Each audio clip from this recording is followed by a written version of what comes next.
আমরা আর কিছু বাচ্চিন্তরে আমরা স্কুলও প্রাইভেট স্কুলও আমরা পড়াই। আর এই মতো বাচ্চিন্তর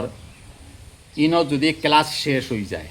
নতুবা ইন তাকি উপর ইঞ্চি বালা কোনোখানো আমি দেখি আর স্কুল আছে কলেজ আছে হনো দিলাই আর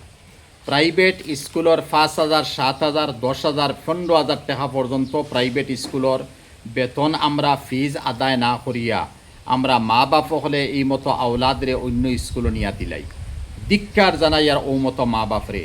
যে তোমার তো না আওলাদর শিক্ষার উপরে তুমি তাইন খালা দাগ ডাল দেয়। যেহেতু এই মতো আওলাদ একদিন মাস্টার বনক প্রফেসর বনক, কিন্তু যে স্কুলও বা যে টিচারের গেছে তারা ফুরিয়া গেছেন, এই মতো স্কুলওয়ালা টিচার অন্তর তাকাবো অমুকর ছেলে বা মেয়ে অত টাকা ফালাইয়া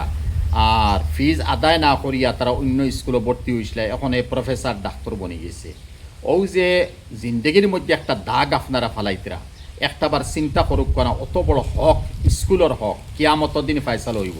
ইলা নাই বলে স্কুলের হক দাবিলেইবা আর কিয়ামত দিন আল্লাহ দরতো নাই, আর মাদ্রাসার মসজিদর হক দাবিলেইবা কিয়ামত দিন আল্লাহ ধরবো ইলা নাই, বরং গৈর মুসলমানের হক যদি দাবিয়া খাইতেব কিয়ামত দিন আল্লাহ ধরবো। যার কারণে অভিভাবক হল আপনারা হুঁশিয়ার উকা, এই মতো স্কুল কলেজের প্রাইভেট যারা আছেন এরা 10,000 টাকার জায়গাত লাগে 12,000 টাকা দেখুয়া দিয়া তারা রিকোয়েস্ট করে হোক আপনার 2,000 টাকা ফাজিল দিলাম, আপনারা গুন্দি চা ফান খাইবা, আপনারা আমার ফুয়াইন্তর ফুরিন্তর তলে মেহনত করি এর তখন আগবাড়াই নিছল। 2 নম্বর,